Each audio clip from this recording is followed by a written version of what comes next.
Gare aux arnaques, des courtiers régulés proposent en toute légalité des placements toxiques. Alors, comment faire? Comment se protéger? C'est ce qu'on va voir avec mes deux invités. Tout d'abord, Constantin Mikov, bonjour. Vous êtes avocat gérant du cabinet Mikov et Attorneys. Bienvenue. Bonjour. Et puis avec nous, Gilles Gamon. Vous êtes un particulier victime de fraude financière, client donc de ce cabinet d'avocats, et vous nous direz donc comment ça s'est passé. Alors tout d'abord, est-ce qu'on assiste, maître, à une augmentation des fraudes en ce moment? Alors, l'augmentation des fraudes a commencé avec le Covid et l'enfermement des gens avec le Covid. L'augmentation des fraudes a commencé avec l'augmentation donc, de l'inflation, de l'insécurité financière, et les courtiers régulés ont proposé leurs services comme une alternative aux banques, ce qui n'est pas, dans la réalité, une alternative aux banques. Donc oui, il y a une augmentation de ce type de fraude qui est liée aussi avec une recherche de revenus additionnels par les gens qui sont alternatifs aux banques. Alors ce qui est compliqué quand même, c'est que comment est-ce qu'on peut faire la différence entre un courtier qui est régulé et un courtier qui est régulé mais qui lui va être frauduleux? Parce qu'a priori il est régulé, donc on pourrait être en confiance. Bien, exactement, c'est la plus grande difficulté. En fait, je n'ai pas vraiment de solution. La première solution, évidemment, vérifier que le courtier est régulé. Mais une fois qu'il est régulé, il faut faire attention à son discours.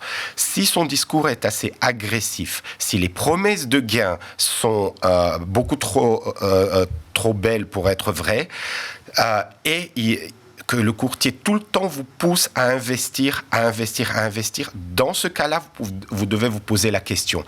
Ne suis-je pas victime, au fait, d'une arnaque d'un courtier régulé? Donc il y a vraiment des signes qui doivent alerter. Il y a énormément de signes qui doivent alerter, et toujours dans le doute, demander le conseil de professionnels. Alors qu'est-ce qui s'est passé pour vous, monsieur? Donc vous avez été victime d'un de ces courtiers régulés. Vous aviez investi sur quoi? Sur le Forex, c'est ça? Absolument. Donc j'ai suivi une publicité que j'ai vue à la télévision où on me promettait, bien entendu, de gagner beaucoup d'argent. Il suffisait de mettre une certaine somme et on pouvait la doubler, la tripler. C'était merveilleux, quoi. Alors, vous tombez avec des personnes qui, au téléphone, sont remarquables et qui jouent très bien, d'ailleurs, avec les cours des différentes valeurs. Moi, à mon époque, c'était le dollar. Et on m'avait promis des choses merveilleuses sur le dollar, qui se sont d'ailleurs par la suite avérées totalement fausses. Enfin, au départ, le premier contact...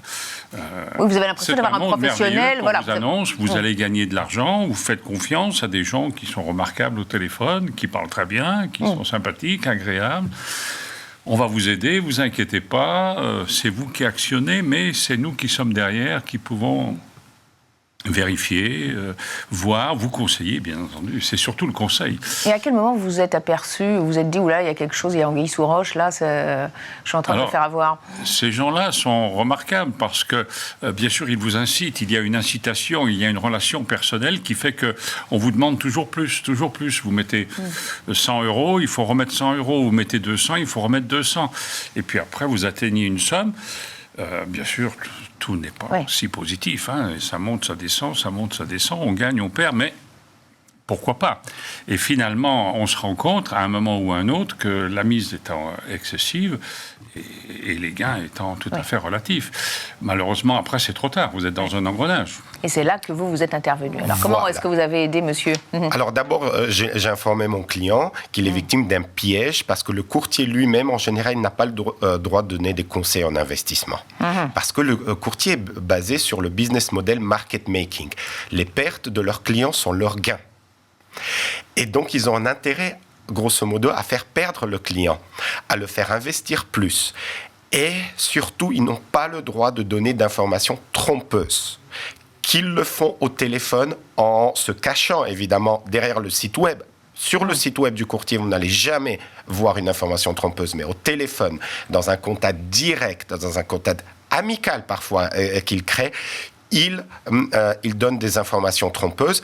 Et il manipule de telle façon le client pour qu'à la fin, il prend des risques démesurés, et bien évidemment, série démesurée Alors, face à une entraîne la situation perte. comme celle de monsieur, qu'est-ce que vous avez pu faire? Parce que, encore une fois, ces courtiers, ils agissent dans un cadre légal. C'est là toute la difficulté. Voilà, là c'est toute la difficulté, mais heureusement qu'ils agissent dans un cadre légal, puisqu'il y a les lois qui protègent le consommateur. Donc évidemment, le dossier, il va d'abord contre le service de conformité, on fait le dossier et on les menace bien sûr avec le régulateur, que le régulateur peut faire des inspections, peut les sanctionner. Et en fin de compte, il y a toujours une résolution non contentieuse avec ce qu'on appelle des médiateurs, des ombudsman, ou en anglais Alternative Dispute Resolution. Ce sont donc des types d'institutions qui permettent la résolution de ce type de litige sans passer par le tribunal. Vous avez pu récupérer vos sous? Une partie. Une partie. Une bonne partie. Une bonne partie avant. Bon, mais soyons réalistes, sans l'aide eh bien oui, vous auriez tout perdu. Mikhoff, Vous auriez peut-être tout perdu. Et alors justement, comment ils se règlent ces litiges? Essentiellement à l'amiable? Alors moi, je les règle essentiellement à l'amiable, puisque c'est plus pragmatique et c'est plus confortable pour les victimes et les investisseurs. Il faut savoir que si nous sortons dans un cadre judiciaire, c'est 3, 5, voire parfois 7 ans que ça peut durer. Mais dans un cadre amiable, non contentieux, il y a réellement une possibilité de résoudre donc ce type de litige, notamment parce que les régulateurs peuvent sanctionner et même enlever la licence de ce type de courtier. Allez, 20 secondes pour nous dire comment est-ce qu'on peut essayer de trouver des solutions dans l'avenir pour mieux protéger encore les consommateurs. Alors, pour mieux protéger les consommateurs, il y a déjà des solutions. Ça veut dire que le marketing, les publicités sont extrêmement réglementées. D'accord. Le problème, c'est qu'ils arrivent à passer outre ce type de réglementation, et c'est le rôle des influenceurs qui, eux, disent qu'ils n'ont rien à voir avec le courtier, mais qui reprennent avec ce type d'informations trompeuses, avec ce type de contact direct avec les victimes. Donc, il faut encore plus encadrer les influenceurs, mais nous sommes confrontés aussi à la liberté d'expression.